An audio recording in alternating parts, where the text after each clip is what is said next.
Hello students, welcome back to my channel. So today we are going to study about lichen.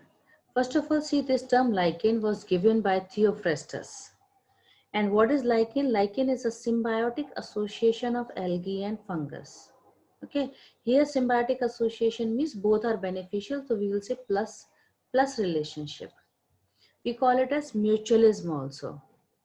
Now the algal component who is participating to make this lichen is known as phycobiont, and majority of the algae will be coming from green algae.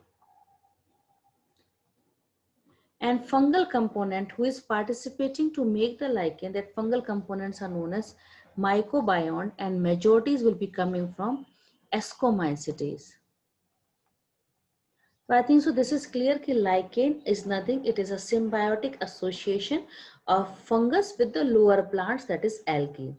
And fungal component is known as mycobiont and algal component is known as phycobiont.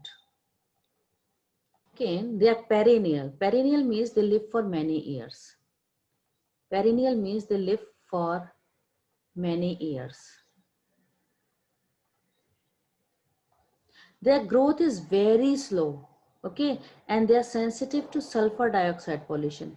It indicates that is they will not grow where sulfur dioxide is there. They will not be able to grow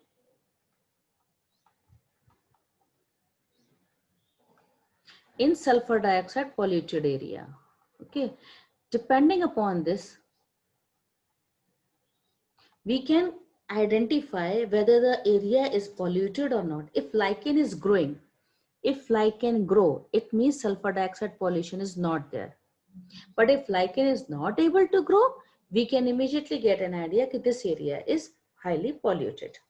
Reason is sulfur dioxide, why the algae is, lichen is not able to survive. Reason is sulfur dioxide leads to phaeophytization of chlorophyll, leads to phaeophytization of chlorophyll.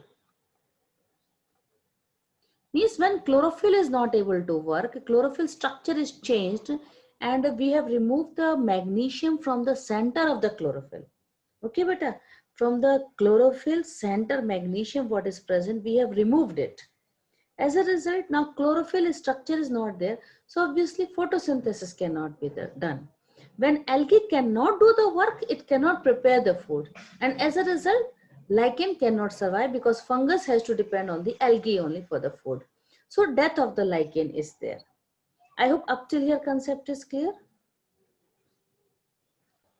Now see, we'll be classifying the lichen based on the external morphology. Clear? If suppose you are finding it is attached to the substratum, see this is the lichen which is attached to the substratum at every point. This is the every point it is attachment is going on. Then we say it is a crustose lichen. Now foliose lichen will be like a leaf like, and it will be attached at only 1 or 2 points. So these points are known as rhizine. These points are known as rhizine. We will not call it as rhizoid, we will call it as rhizine. So these are rhizine. But if suppose the lichen is hanging from a disc-like structure, only with one disc, this is hanging. Okay, this is hanging only with one disc, let us assume. So we will call it as fruticose lichen. This is your disc-like, which is hanging, helping in hanging of the lichen. So depending upon the external morphology, they can be crustose lichen, which are very attached to the substratum, closely attached to the substratum. Second, they'll be attached at only 1 or 2 points. We say it is foliose lichen. And when they are attached with only 1 point, we say fruticose lichen. And you know very well, lichen are the pioneer colonizers of the rock. That is why they have to have these attachment for their survival. Is it clear? So crustose lichen is the lichen which is first establishing on the rock. The first successful establishment of the rock was done by the crustose lichen, then slowly foliose lichen and fruticose lichen will be there. So these are the few examples of the types of the lichen. Now see internal structure of lichen. First of all, you know very well, Bulk of the fungus lichen is made by the fungus. Bulk of the body of lichen is made by the fungus only. Fungus is making the bulk. So you try to understand, I'll be using this color. This is for the fungus, okay? So you are finding fungus is present here in this area. So this is a fungal area, which is given the name as upper cortex. This is known as upper cortex area. Then here you are finding algae is present in this area. Okay, I'm using green color just to indicate green algae is present. So this is known as algal zone because algae is present in this area. So this is known as algal zone. Okay, after this area you will find this big area is made by the fungus, and this is known as medulla region. So internal morphology, internal anatomy, you can say, when we study of the lichen, we are finding, see, bulk of the body is made by the fungus only. And lowermost, again, you are finding it is having, this is your lower cortex. Clear, beta? So it is having upper cortex, it is having lower cortex, and it is having algal zone. So this is the internal structure of it. Now, try to understand few things. If suppose here, the gaps are created. This is the way gap is created. These gaps are known as breathing pores. These are known as breathing pores. These gaps are known as breathing pores. Is it clear? Which are also known as sepal. They are also known as sephalae. And if same breathing pores are present on the upper cortex, then we will not change the name. We will use the word here only breathing pore. So breathing pores are present on the upper cortex. They are present on the lower cortex.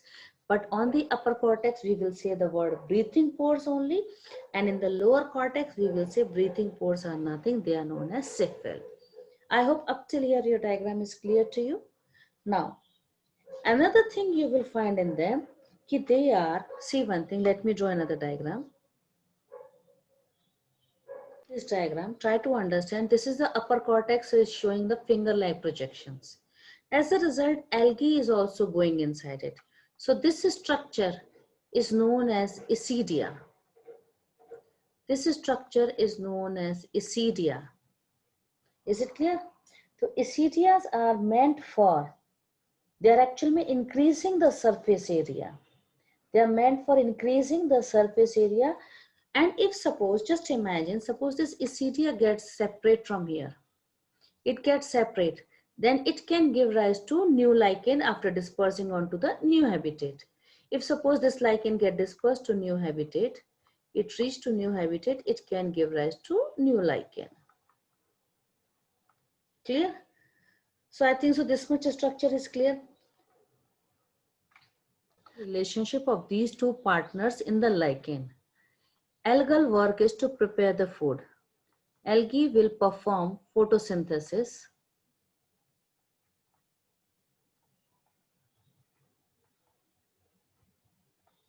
And fungus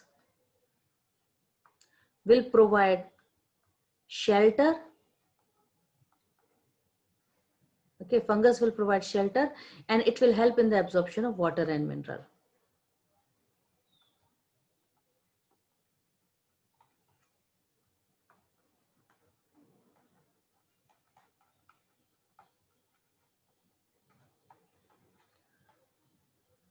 So this relationship, according to few scientists,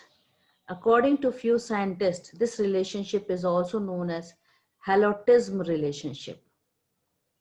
Halotism relationship is like a master and slave relationship,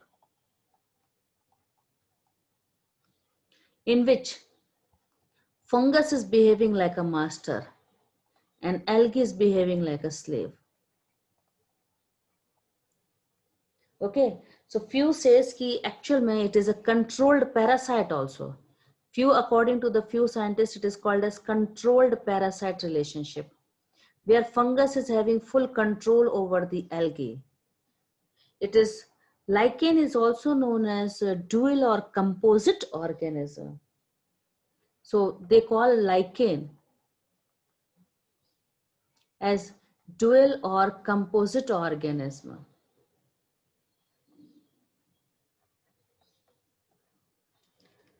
Is it clear?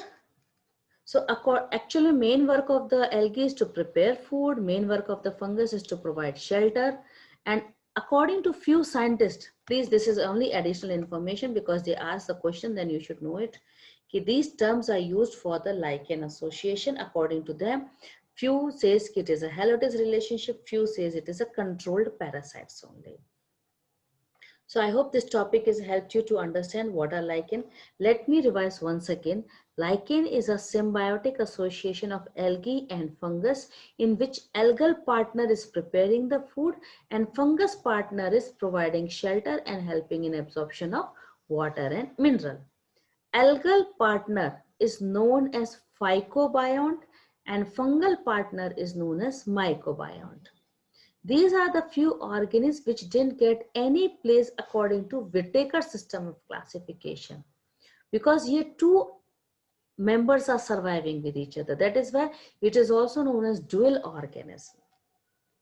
I hope this topic is, I tried to make this topic easy for you, and I hope this video will help you to understand the concept. Thanks for watching class.